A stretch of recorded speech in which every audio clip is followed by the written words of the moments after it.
your listening experience. Enjoy your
when everything is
going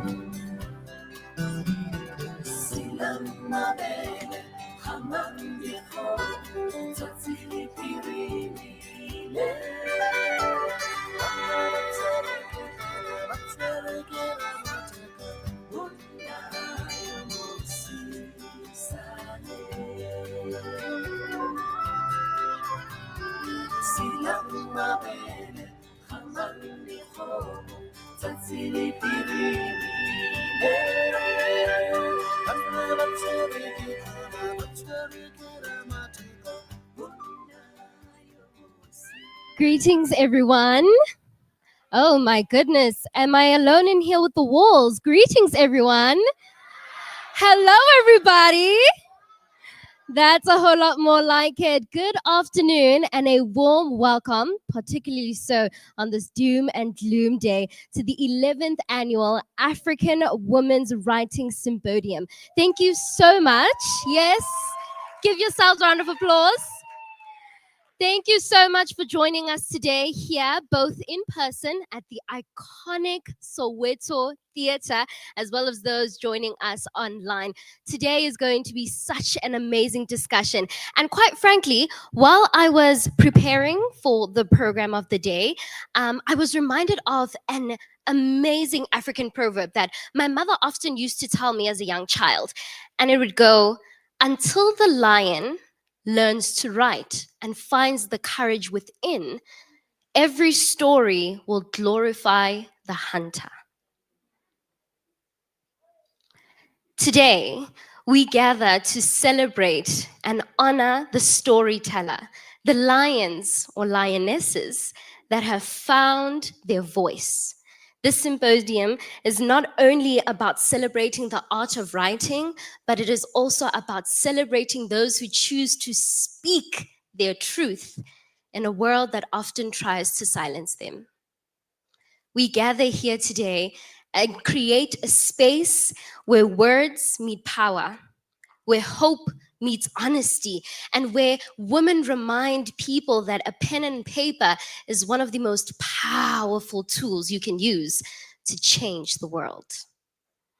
So you gathered here today contributes to a whole lot more than you might think. So give yourselves a round of applause. I go by the Boss Lady Joy Fagote, and I am so honored to be your MC today. Earlier today, we had beautiful poetry workshop done by Zap, a writing workshop done by Kelvin Ratladi rather, and a beautiful play that was done by Vuyelwa Maluleke titled The Blue Album, and that happened in the Blue Theatre.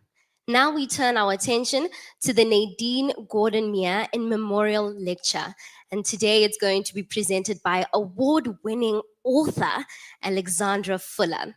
The theme of her address is No Voice, No Choice. Guiding the conversation as well as the Q&A will be none other than the esteemed NOMBONISO GASA, who is a renowned feminist, a researcher, a gender equality activist, a law specialist, as well as she advocates for the culture of South Africa. As a lifelong activist, she began her journey against the struggle of apartheid at just 14 years old, and went on to really shape policies in women's rights as well as gender equality. Her leadership spans across academia, literature, media, and of course, she makes an impact and is one of the most influential voices. And today, she shares all of that knowledge as well as wisdom with us. So please give both of them a roaring round of applause.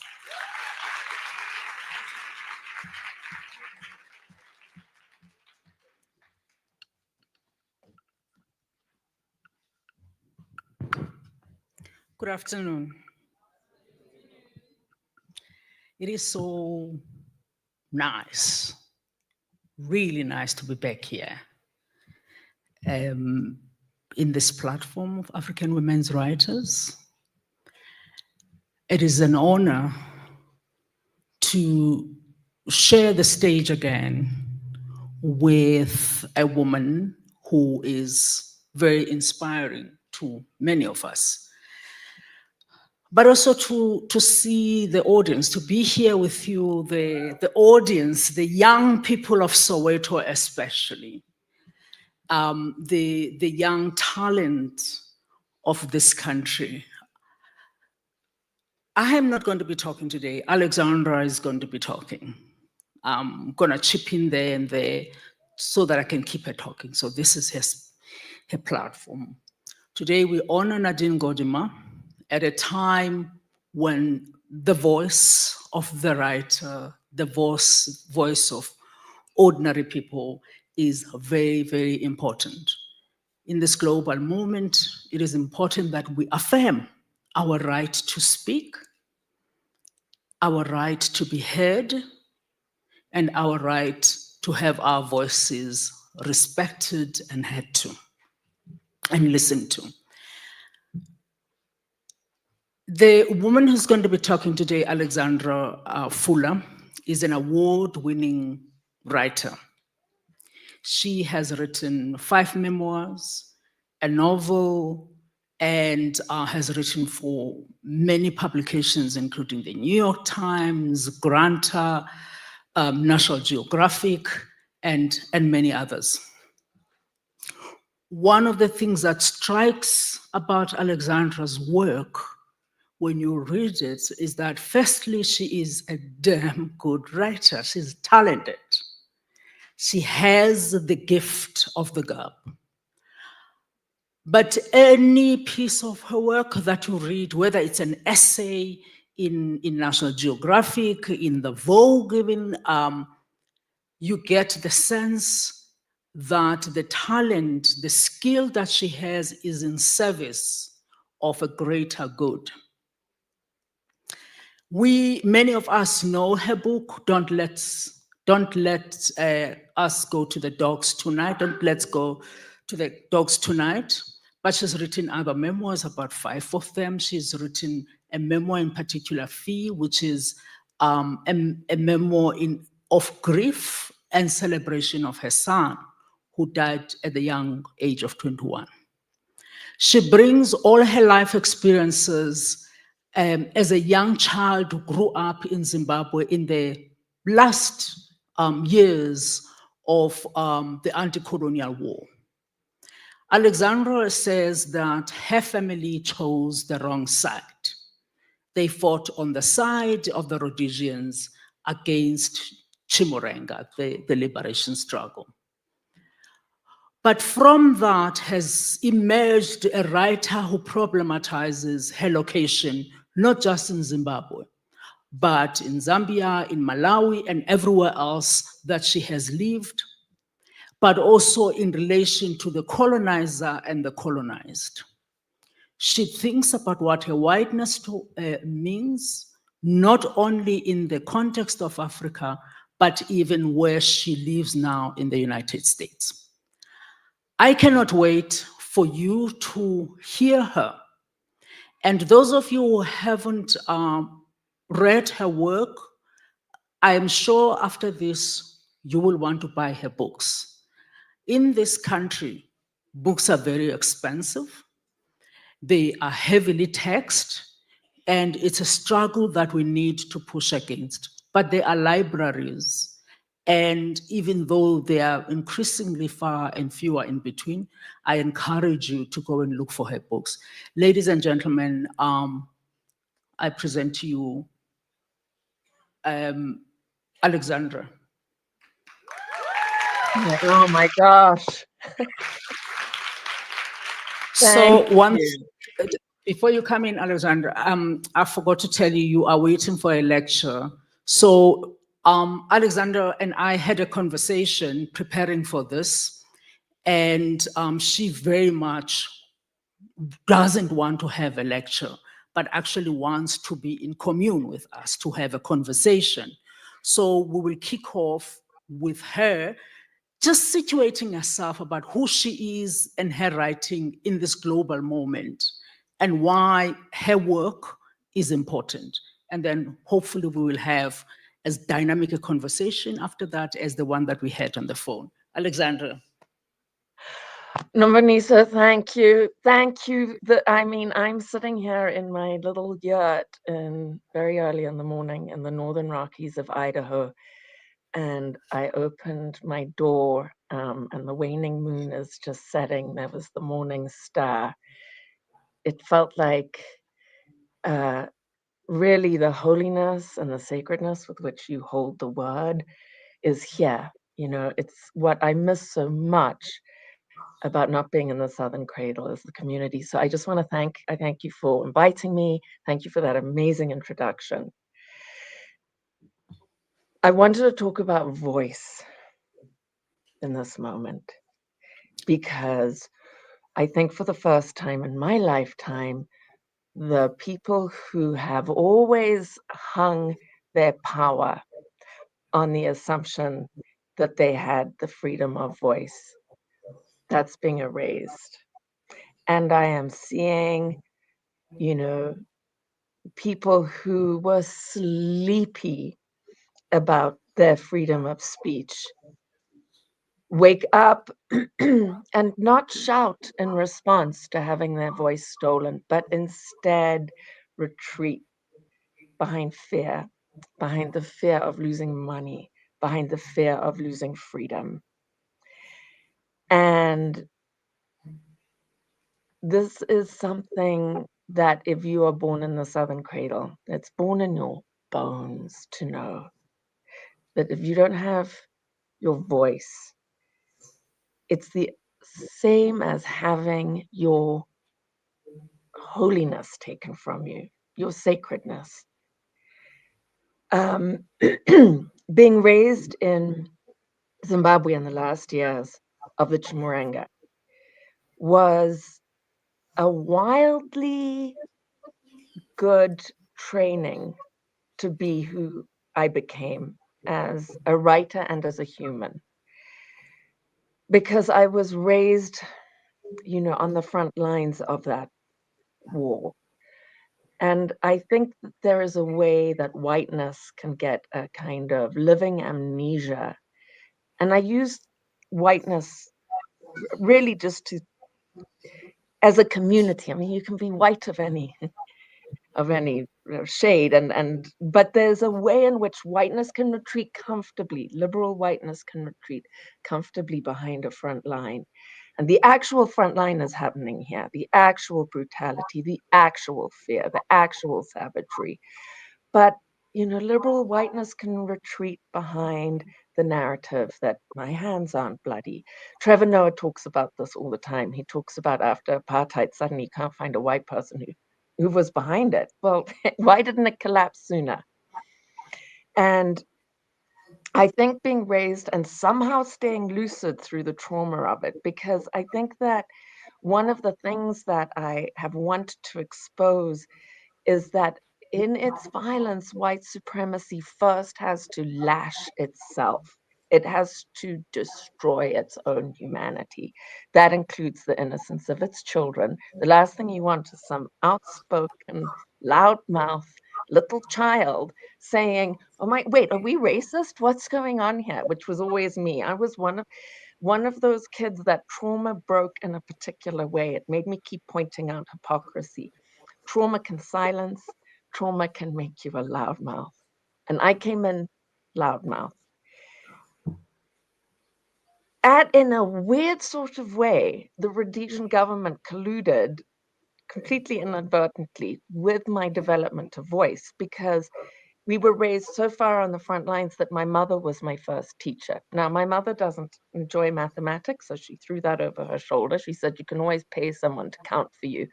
But she was determined that I was going to be a writer. And I think what she really hoped was that I was going to grow up and write, you know, out of Africa or not the truth. And so she really emphasized storytelling for me.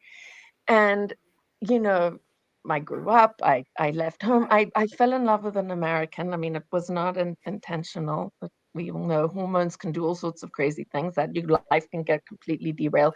I never thought I would want to leave, you know, anywhere, the umbilical pull of the Zambezi River, somewhere near there. Never thought I would leave it. But God or the spirits or whatever moved me to the States. And when I first came here 30 years ago, I thought, well, these people invented freedom of speech. Hooray, finally, I'm going to be in a place where I can be unfiltered. And I would hobble back from every engagement, every dinner party with my my shins were black and blue from my American husband kicking me under the table. And he's like, look, just because we've got freedom of speech doesn't mean we use it here.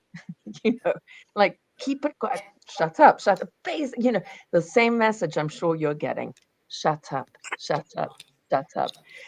Now, the drive to write was in me, like I know it's in all of you. The way I needed to breathe, I needed to write. I had to express myself. When I was young, much younger, I didn't understand the difference between trauma and truth. They felt the same to me. Expressing my trauma, expressing my truth, they both have an urgency. And I think, Nombonisa and I talked about this on the phone at length. The things that silence you, I'm trigger warning here. I'm going to get into it but the things that silenced me, sexual abuse, especially within the community, within very close within the community, that's designed to silence you. It's a special kind of genocide because it effectively kills your spirit but keeps your body alive. So people can look at you and say, well, we didn't do anything. Look, it's still walking around. It's still talking. How bad could it have been? It's very bad. It's a murder of the self. But when you're young and you're still ambitious, I think that there's a tendency to hurry, to rush, to not go into the quiet place first, but to respond just from the trauma, the urgency of the trauma. And what I think the great writers, the apartheid era writers who were writing in the heat of it, what they showed us was there is a responsibility for the writer to replenish and enjoy the soul. That one's commitment is to joy, ultimately. None of us are going to make it out of here. That's a set deal. Even my writing, my book, whatever that goes, it's dust. It's all going to be dust and parchment. But I do believe that the voice, ultimately the voice, lives on because the truth is so constant. It's so complete. It's so let's see, it's not urgent. It lands you. Maybe it strips you down first and it takes out a bunch of your own trauma and it expunges your persona, but it lands you. Thank you, Nadine Gordimer. Thank you. The writers that have come before us laid the floor. And it's our responsibility to take the skill that we have and transmute it through our own personal trauma, whatever it is. We all have it. I don't know that you can really, really write unless you've touched that. And there is plenty of if you're jealous because you had an easy childhood and you think, well, now what kind of writer am I going to be? And I'm sort of joking, but when you're in the green room with a bunch of writers, you're in there with a bunch of survivors, basically. But there's also this way in which there is plenty, and we all know this, of institutional global trauma to work through, inherited trauma to work through, to land at this place that is truth. And how do I know when I've hit truth? Because it's inclusive, it's not exclusive. It has no pity in it. It comes from a place of great love. And ultimately, it's the most healing thing that I can think of to say. So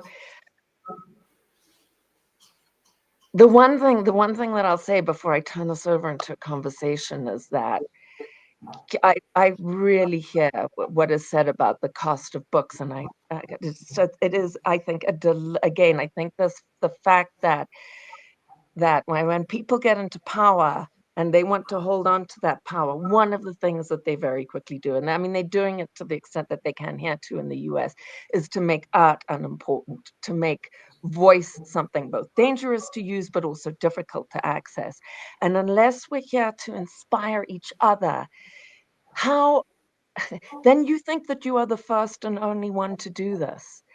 And so making it a holy mission to access read storytelling in all its forms, whether it's podcast, whether it's, but know that TikTok is not voice. If it's giving you too much dopamine, that's not storytelling. That there's a way in which it has the difficulty of meditation when you're sitting with a great piece of work. Seek it out, seek it out. And I made a list earlier, and right now I'm on a kick of men. So forgive me, I don't know how this happened, but Mehdi Hassan is a speaker that I'm listening to a lot because he's a debater. I don't even know that he's written, he may have written one book. Yes, he's written about debating. But his moral clarity is something I want to listen to over and over again. Ta-Nehisi Coates, he's an American writer who I think, again, I benefit more almost from hearing him speak. If you can get any podcasts where you're hearing Ta-Nehisi Coates speak, the man has a kind of humanity, a generosity, and a truth that is just vibrates through my body. Patrice O'Neill, if you're up for, I mean, he is dirty. He doesn't care what he says. He's sacrilegious, but he pushes me, and he's obscene. And sometimes I feel like I want to get close to that too. I want to get close to a mind that is seeing truth through that fracture as well as anything else. And then, believe it or not, I love listening to Trevor Noah right now. He's got nuance. He's got complexity, and he's not afraid to get in there. So that is who I am following right now. And the work too of the great Zambian Welsh director. She has done a movie called Unbecoming Guinea Fowl, and it is almost entirely in Bemba, and it deals with a funeral. It is the most ecstatic. I listened to that here in the yurt, and I gave her a standing ovation just on my own for 10 minutes. Rangona Nyoni, Nyoni, Unbecoming Guinea Fowl. What she shows you that sometimes your voice isn't what comes out of here. It's not even something you write. It can be a gesture. It can be the confrontation of your healed self.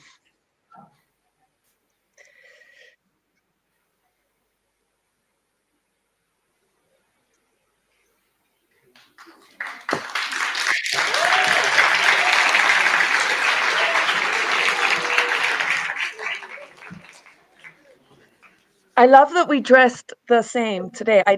We didn't talk about it, but we're wearing the same outfit. Great Well, women. Yes, I think it also goes with being women of a certain age where, menopause happens and you need to be Linen. cool all the time.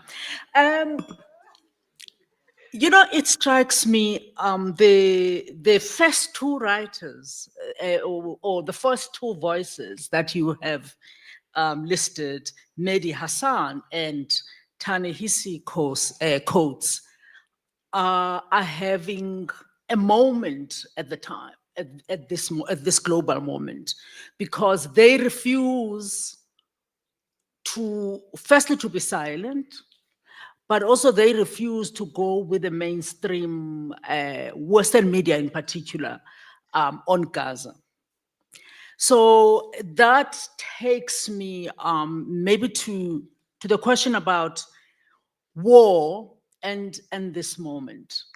You are a child of war in another continent. You live in a country that is in the forefront of the most gruesome crimes against humanity. And yet, in that country, it is assumed that war always happens elsewhere. The US weapons empower Israel and everybody else and any other regime that is anti-humanitarian way of understanding the way we exist. And I have been following Ta-Nehisi quotes in particular and seeing how they have tried to silence them. So I want to go into this very, very uncomfortable war at the moment, Gaza, and where you are located. So two things there. One is that there has been years and years and years, decades of silencing any form of questioning of the morality, the logic, and the justification that Israel have as an occupying force in Palestine. Because of the history of the Holocaust against people of Jewish descent, the West has given Israel a leeway to do anything because of their own history and their baggage and the guilt out of that. So it is not surprising that Germany, that these countries that have committed these crimes against people of Jewish descent are now enabling the genocide in Gaza, but also the silencing of the questioning. And if you question, you are anti-Semitic. Mhm. And Ta-Nehisi Coates has been one of the courageous voices around Mhm. that. And I want you to talk about being a writer in the United States, in a regime that enables war elsewhere, but also in a regime where that war has come back to the US anyway, in different ways, including the silencing of voices that we see from the Trump regime. So I don't know, maybe we can start that conversation. So, Nomoniso, you have said everything that I would like to say. I think one of the things that I have done in my writing from the beginning, it came accidentally at first, and then it became a realization that, especially as a white woman, my job is always to sober myself up, to examine within myself my proximity to violence. And again, Nombonisa and I just had such a juicy conversation about white women and Botox. You know, what well, we do age like bananas, so there's that. But then there's this, hiding.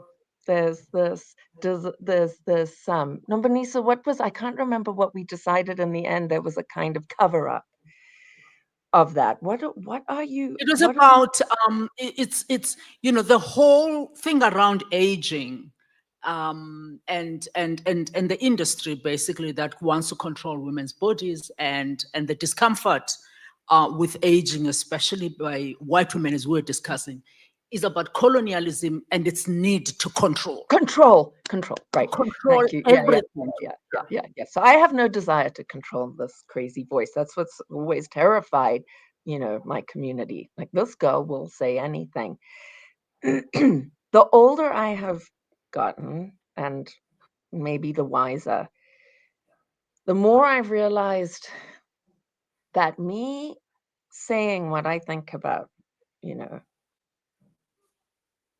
the US's complicity in a genocide. In fact, we authorized Trump's speech in the Knesset was horrific. It was the most horrific, inhumane, terrifying thing I have ever heard. A celebration. Let's give Netanyahu, cigars and champagne. But my work has to stay really local. Sorry, are we? Are Yeah, you just my hold on. Go. Yeah, hold on. What is the matter? Who? Oh, she's asking, what did Trump say? Oh, I'm sorry. He wanted to give, first of all, I don't want to give too much air to what he said, but I will say that he was celebrating the end of the war, which it seems optimistic at best. But he was suggesting that Benjamin Netanyahu also, for ending the war, deserves cigars and champagne, quote unquote. It's just so out of touch with the tens of thousands of lives that have been destroyed. So out of touch, it's like, you and I described it as like a slick of oil on top of the truth.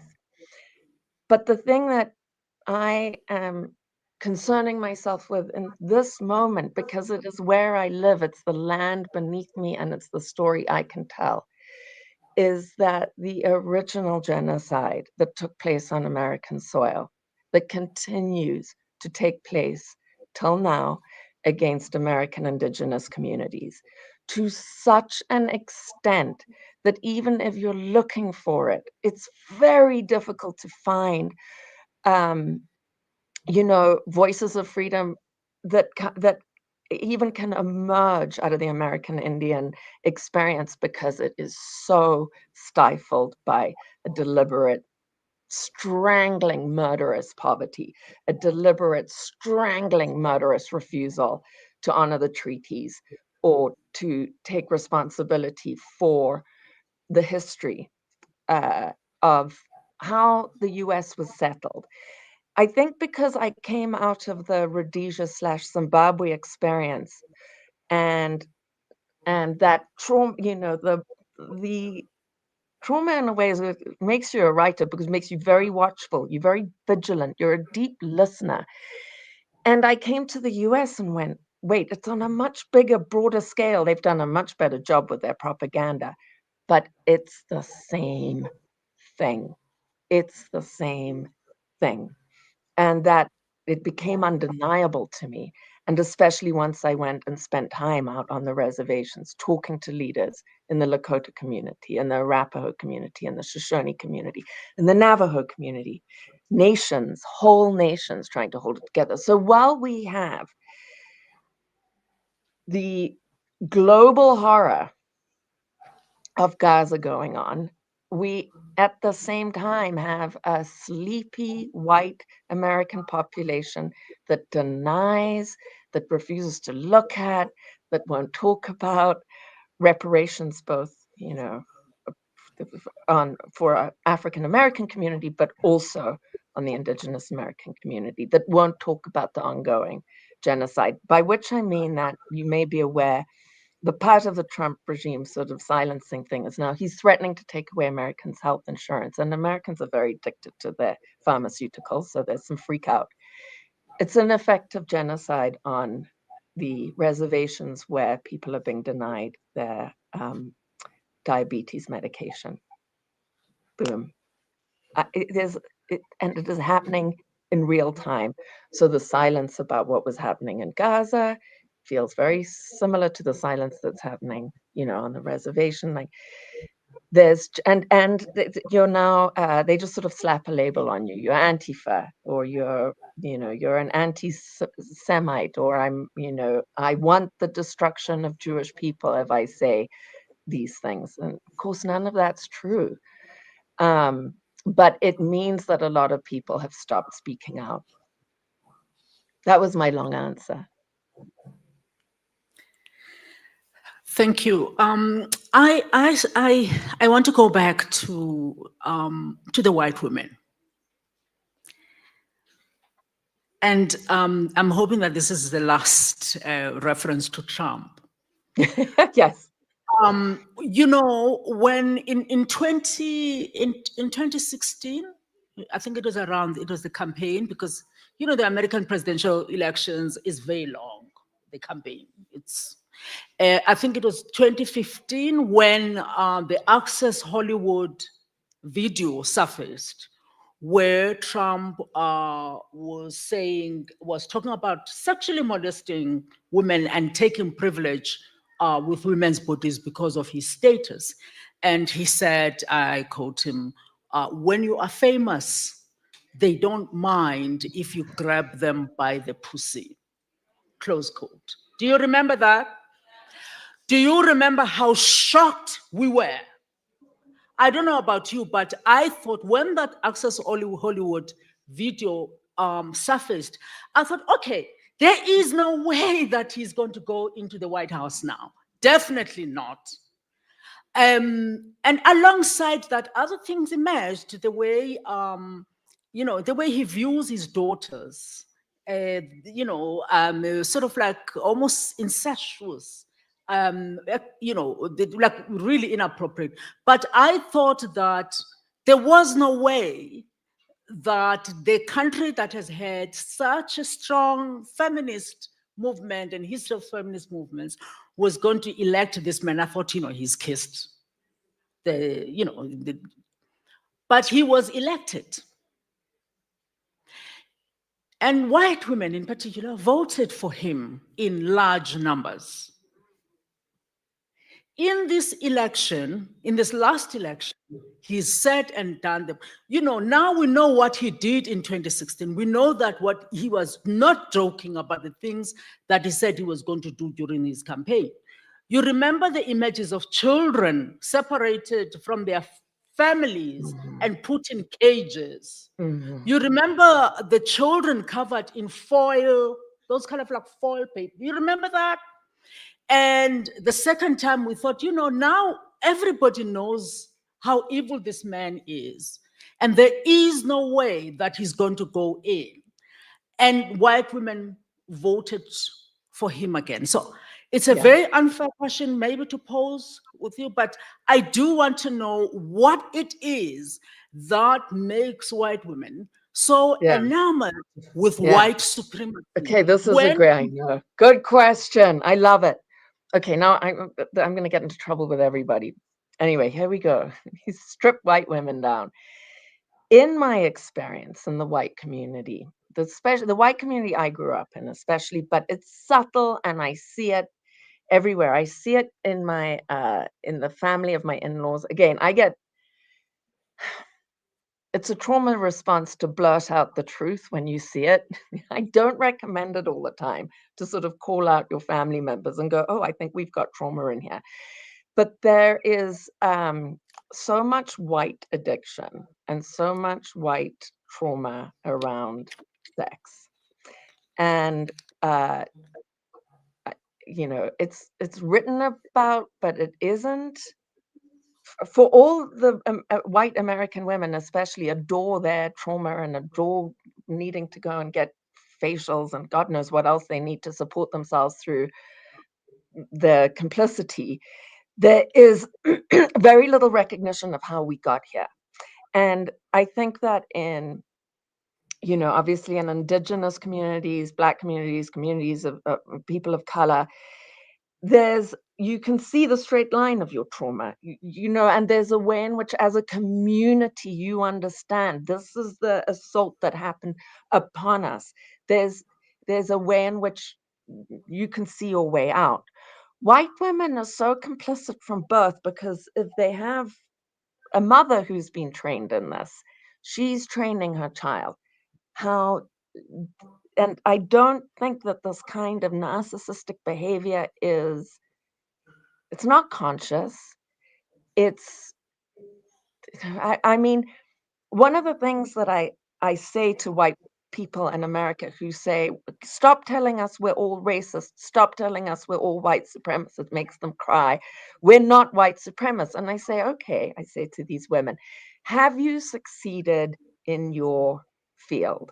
Oh, yes, they say, I'm a top accountant. Okay. Did you feel your way up that ladder? How was it for you?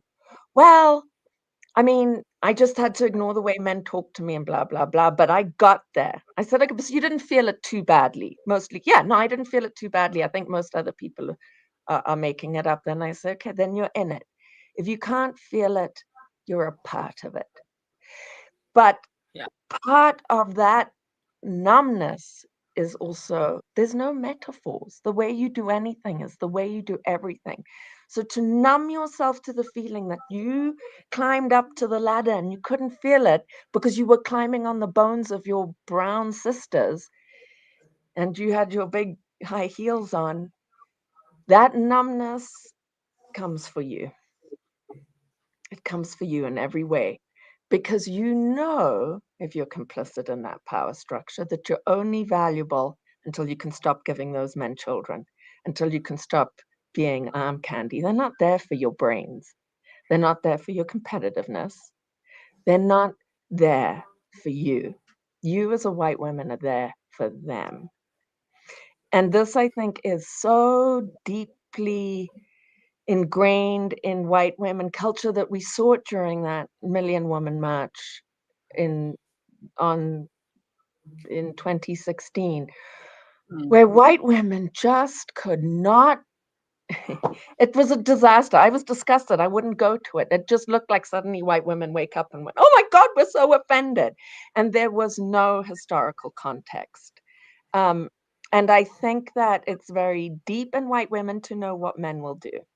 You know, they know what these white men are capable of, that they have a nihilistic fetish. They have a genocidal fetish when they're met up against the other. There's a disproportionality. If you look at the history of the indigenous wars here, the leader, the Apache leader, Geronimo, had 9 wives. Not 9 wives all at once, one after the other. Every time he found a woman to love, the US Army were in, they killed her. He lost, I think, all of his children by a handful. The grief he must have felt, the grief of having 65 million bison murdered, the blood of your sacred animal, the grief of having your language stripped, you know, all of that. And white women just stand there behind their gingham aprons and let it happen. Now, to come out of that, and I can tell you why. I mean, I can't give all the answers because to me that doesn't look like freedom. It looks very lonely. It looks very self-assaultive. But I do know that to be an anti-racist white woman, and I live in the middle of the country because I love living in the mountains, it's lonely. You know, it's not like other white people are like, yes, oh my God, no, that sounds right. Let's actually take care of us. You know, it's this genocidal thinking doesn't come out of nowhere. It's inherited and it's a strong thing to say. But I am prepared to say it because I come out of it and I want to break that cycle. I, in fact, don't want to, I am. My voice is just one of those ways. And I will not numb my face and I will not silence my voice and I will never, ever. I mean, I would rather die than they take away my voice because then what? Now I'm in service to the dark.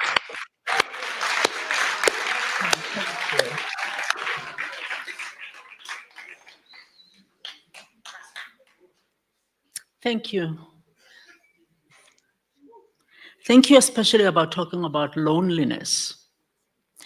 As an anti-racist in a society or even in the global context, where racism is reasserting itself in the most aggressive way. And that sometimes we don't talk about the silence. I mean, about the loneliness and the pain, actually, of having to stand against your own people, sometimes as close as family. You know, you talk in your first book, Don't Let's Go to the Dogs Tonight, the little girl, Bobo, the book starts with, you know, don't wake us, don't come to our room at night because we've got guns. You know, the normalization of guns because the terrorists may be coming in. And it's interesting to me because there's almost no questioning of the arms, of the fact that there could be a different way, you know, except the kid does question. And this happens everywhere. And it's about guns, it's about violence, about war, but it's also about many other things that we don't talk about. In this country of mine that I love very deeply, when the former liberation movement became the governing power, we had dreams about what freedom means. We had dreams of what freedom was going to bring. The first scandal that was related to corruption that actually really caught the newspapers and was, and really was a big deal was the arms deal.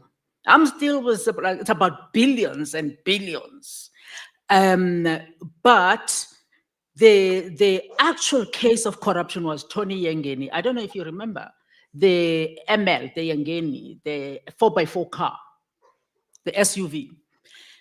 He didn't even get the whole damn car from this deal.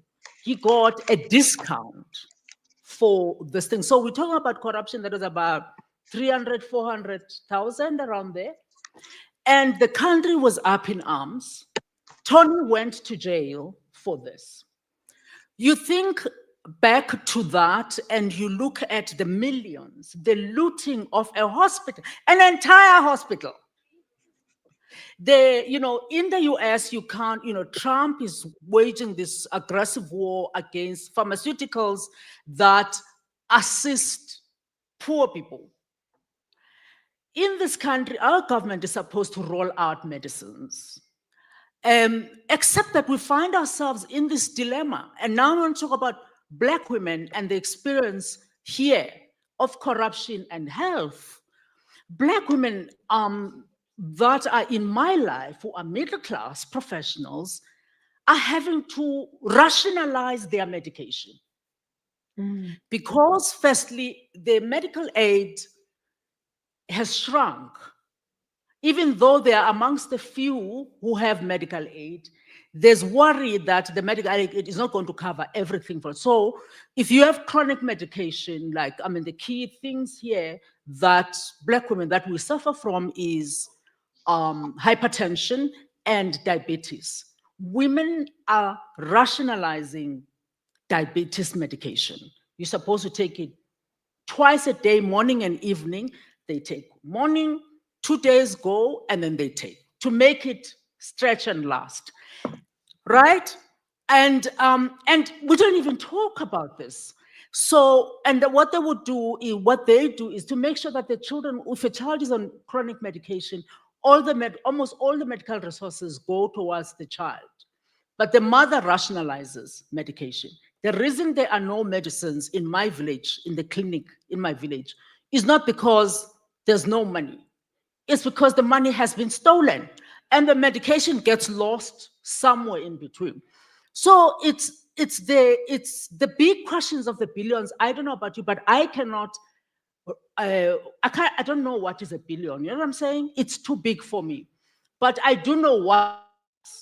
I know that it means women are not going to get their metformin, that they are going to rationalize it. So there is something about governments, whether it's right wing or whether it's a so-called progressive government as we have, that knows that it has a constitutional and a moral responsibility to us, where basically the looting is such that it affects us on such a basic level of chronic medication.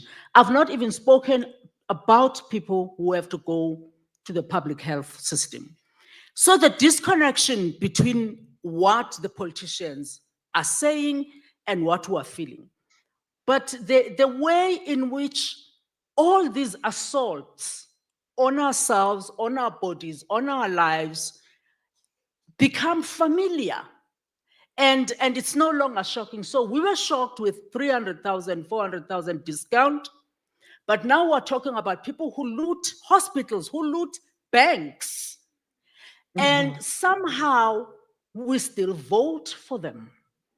And this is where I think the conversation, when I think about where we are in this global moment, the people who have a voice, who write, who speak, how do we think about it, about not only what they are doing, but also about what we are losing? And the fact that we are becoming more and more immune to violence, and, Right. because thieving is violence, is an incredibly uncomfortable thing for me.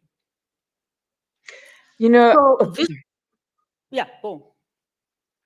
I mean, everything that you're saying, I think that and we had this conversation on the phone too about how institutionally, the people who maintain health the longest and who have access, if you've got private access to wealth, if you look at who is in power globally, who has access to that, it's predominantly white men and women with their frozen faces who can stay proximate to that power.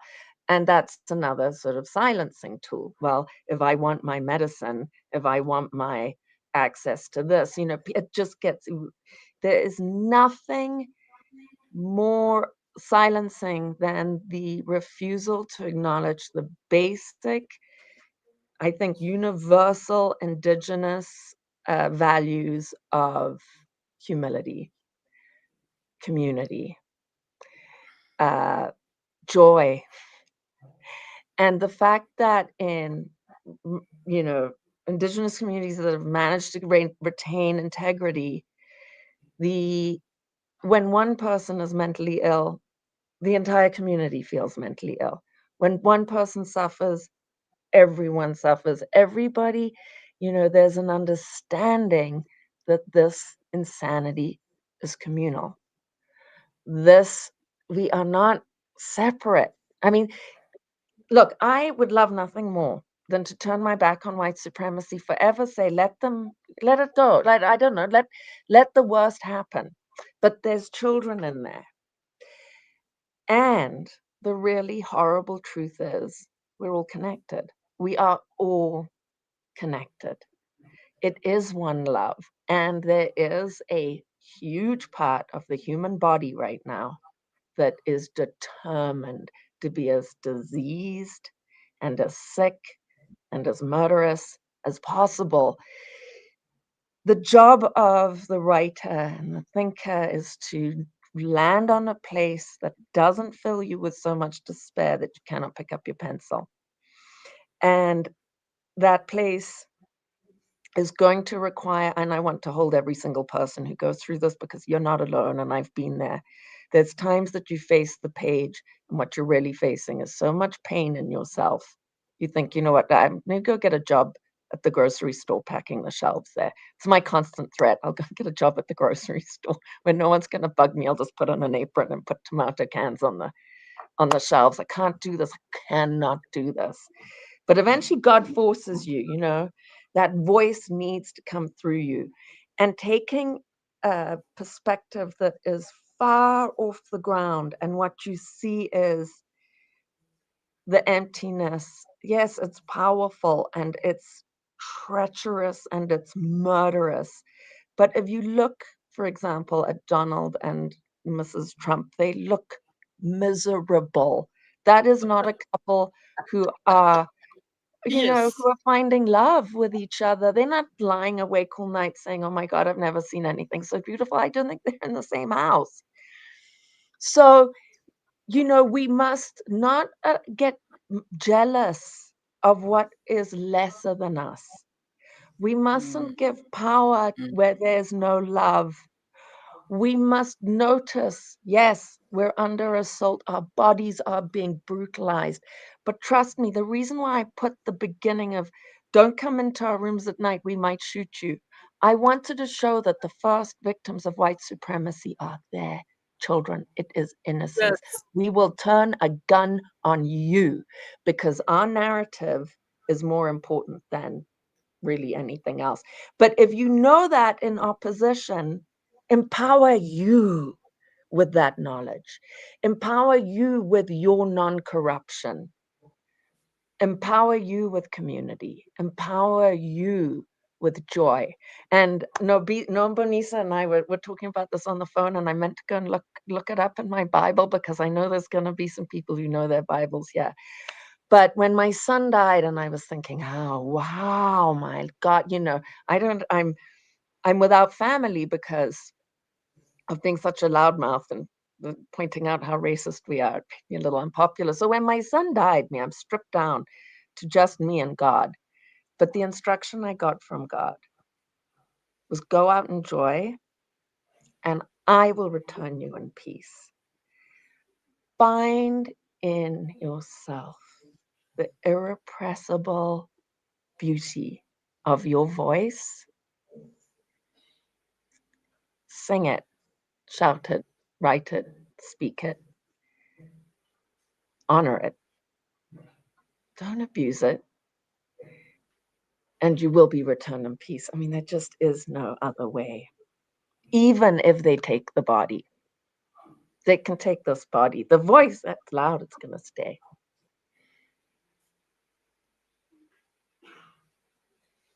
Yeah.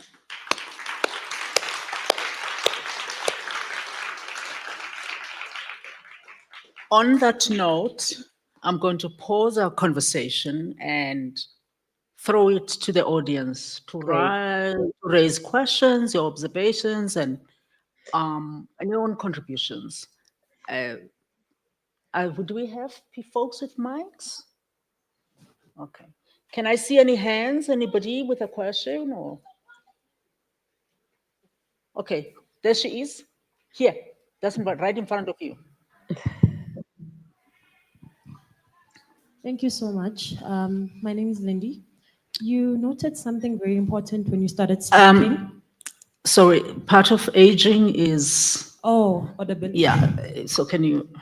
Raise. Can you hear me now? Yes, I can hear you. I was saying my name is Lindy, and when you started speaking, you raised something very important. You spoke about the comfort of liberalism and white liberals. Now, in this time, post 2020, we started seeing a renaissance of fascism and a comfort in the loudness of fascism, and with the war in Gaza, with everything that's been happening so far, it's showing that there's a lot of comfort and a lot of bravery in fascist voices. And I wanted to ask from you, what is it that we are missing as liberals, as the left, as people that identify with no Nazis?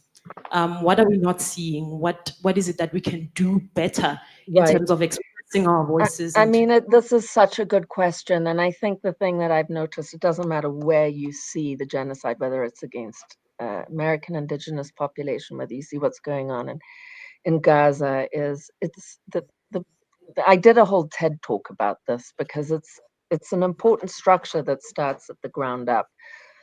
The narrative, the judicial system, the who's in, who's out, that club is fascist increasingly and small and exclusive and threatening. How, what the thing to know about it is there's no limit. There's no, I don't even know the word. There's not a thread of humanity left in there. It's like we're speaking to zombies. It's almost, you may as well, it's I think of a figure like Trump. I think what's so dangerous about him is the pathological level. There's nothing sacred left, and there already was very little that was sacred. When missionaries came, it's why they put God in church, so that God couldn't see outside the walls what was going on outside of the church walls. And that's been true ever since. And every other community, the sacred is everywhere. And I think the thing to see is that the reason why it is so easy to be fascist is there's nothing sacred. There's nothing, you don't have to think. You don't have to think about, am I wounding someone? Am I re-traumatizing someone? No, there is a ruthlessness. There is a complete lack of humanity. There's no communication with a soul. It is purely about power over. And the so-called liberal voice, or the voice of truth is power, you know, of. It's like, it's the power of voice is when we see it, when we hear it, it is often, you know, assassinated, but the voice isn't. It's, I guess what I would say is you're not seeing anything. You're seeing it all. I think what I'm hearing behind your voice is, how the hell are we seeing this again? Because dysfunction, this kind of dysfunction is very, you know, it's the same. Dysfunction is limited, it's crass, it's violent, it's structured, it's got one message, and it really doesn't care about honesty or truth or any of that. It's godless in that way. Whereas what you and I are aiming for is something that's going to live after we're dead. That's going to die, and it'll die in infamy, and it'll die over and over. But you're not seeing anything. It's not about getting louder. If anything, for me, I found it's about getting quieter. I live alone in a little yurt in the mountains, surrounded by no one. I mean, like, you could ask Shame, the poor people trying to put this on. It was like talking to your great-great-grandmother. I can barely use the internet because I think there is so much violence and noise coming out of it. I'm very, very careful who I let into my precious mind, who I let influence this gorgeous instrument. I don't I really don't want to hear from fascists. It's not creative. It's not generative. It's pure violence. And then I end up in my trauma response, not my truth response. And that is why I stay with those brothers and sisters who are speaking truth in such a unafraid, you know, way, like Ta-Nehisi Coates, where and I'm sure having threats against his family and himself. But you're not seeing anything. You've got your eyes wide open and you're here. And that matters.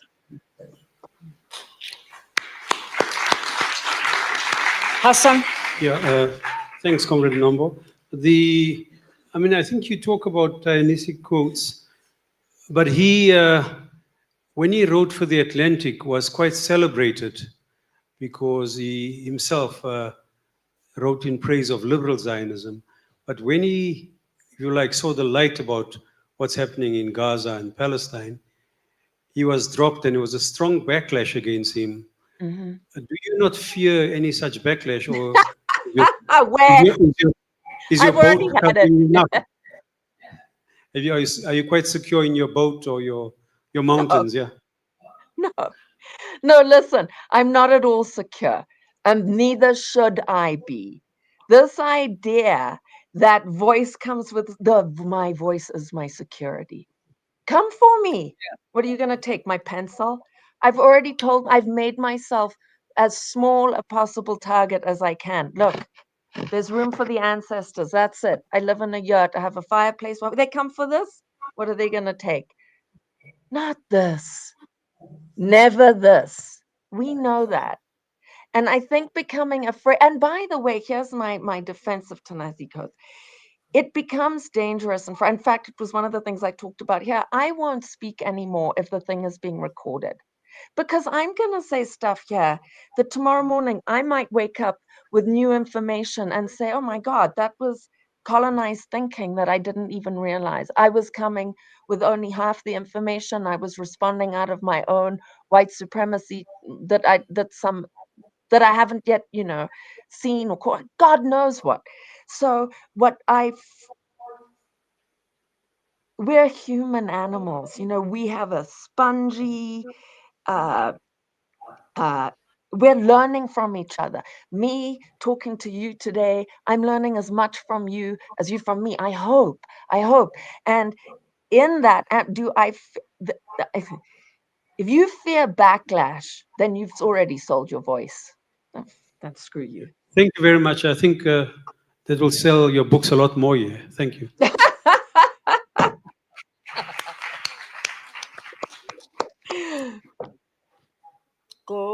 No. Yeah, yellow top. Hi, I'm Lindy Wengwabela, and I just wanted to go back to this whole how could so many white women vote for Donald Trump after he demonstrated what an absolute monster he is. And it reminded me of the question of how every other month in the United States, a video goes viral where a white woman is harassing a brown person in a public space, even children. And which reminded me of how white women inhabit a very interesting space of an intersection of oppression by patriarchy and privilege by white privilege, and that some women, as a form of self-preservation, will align themselves with patriarchy and white supremacy, because if they are in defense of Black and brown people, they will get the sharp end of the stick. And they, uh, because they're so eager to prove themselves to that structure, they can't just do it through passive submission and agreement with their men. They have to do it through active efforts where they go out and seek people to target in a very performative fashion. So, I mean, I was just wondering what your thoughts were. Is it perhaps that they align themselves as a form of self-preservation and protection?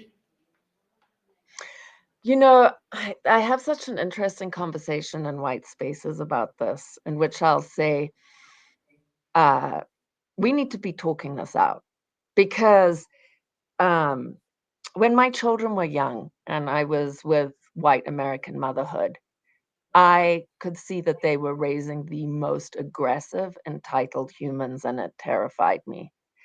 And part of the way they did that was by driving the biggest car possible. I remember getting in a fight in a parking lot with these bloody women. And they're driving tractors, essentially, with Hummers, for fuck's sake, like it's a war to take their children to school.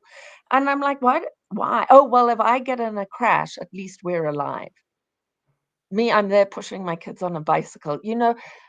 I want to see how you're living. Show me how you're living, not just what's coming out of your mouth. The experience of white womanhood propping up that power structure is intensely lonely. It's intensely disempowered. It's intensely afraid and frozen. I realize this isn't really answering your question, but it is so, I mean, I sometimes think this is why I survived my childhood somehow lucidly, because I seem to come in on purpose to witness, okay, they sexually molest you young. I mean, I was 6 at my first onset, but it's so not spoken about. I don't even know how old my sister was when she was first sexually molested. I know that she was eventually raped, and it is taboo in my family to speak about it, because then we're going to have to talk about the men that did it. And when we were growing up, and listen, this is such a triggering conversation, so just thank you for holding the space. But when I was growing up, I was 3 when I was told to watch out for Black men. I have never been assaulted by a Black man. I've been raped and assaulted and molested by about a dozen white men, all of whom were in power. They were teachers in my school. They were our neighbors. I called them Uncle Fani, Uncle this, Uncle that. And when I went to my parents, I got you're exaggerating, you're lying. And you do begin as a white woman. I came in with a big brain, and I think it got so damaged by the, by the trauma, that it's. I mean, in a way, it's all a gift. It's all a gift, because here I am speaking to you now, and I stayed awake through it. I watched what they were doing, and I can be a spokesman for them. I don't think this means we give white women a break. I don't. I don't have that many white women friends, because I'm yelling at them constantly to wake the hell up. But and the way in which they unconsciously become, yeah, it's interesting. They scream. It doesn't take much to push a white woman into a place of racism. there's a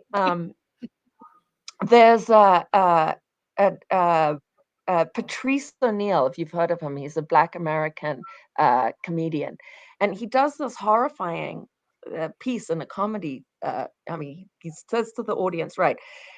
He goes up to this quite beautiful white woman in the audience, and he says, "All right, he points out how beautiful she is. How long do you think they would look for your body versus a Black woman?" He's like, "That's how you know your value. They're going to come looking for your body." But white women know once they're past 35, the pedophiles in charge aren't going to be that interested in them anymore. You've lost your attractiveness. So now you've got to freeze your face to make you attractive to the pedophiles. It is that ludicrous. It's that obvious. It's that horrendous. It's that self-sacrificing. It's that damaging. There's nothing you're missing.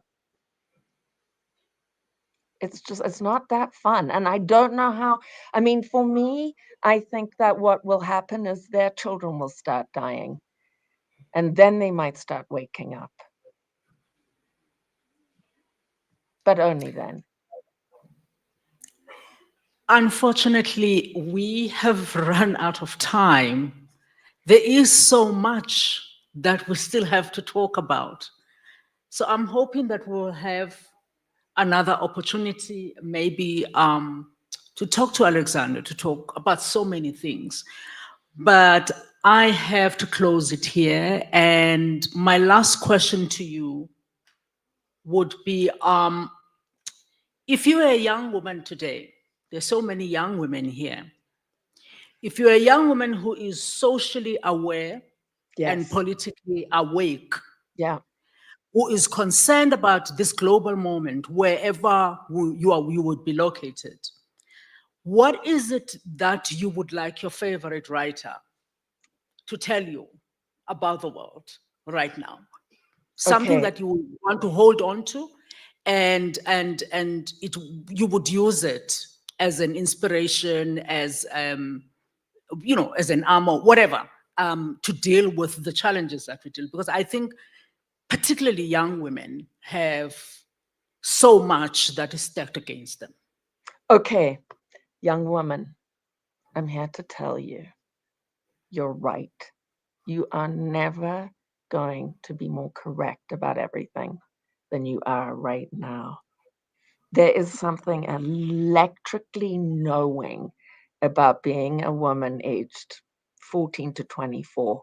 It's where the painful, powerful, deep understanding is coming. You're still fresh enough from God in the fight to know, and you're still fresh enough in your ideology to know, and you're clear. The hypocrisies are becoming clear to you. Don't leave this young woman behind when you grow old. Take her with you. She knows. That's what I would say. And thank you.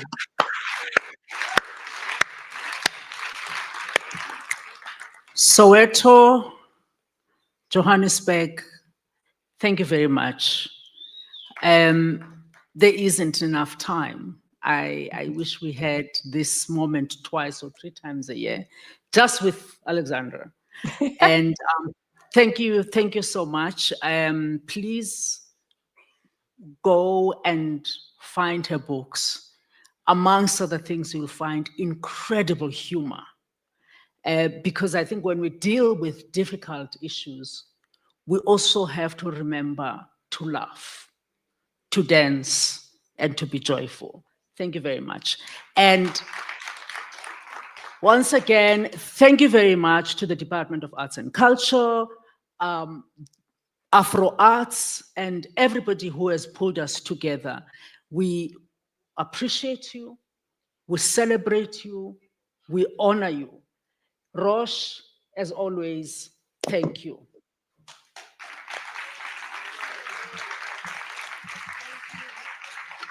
A special thank you so much once more.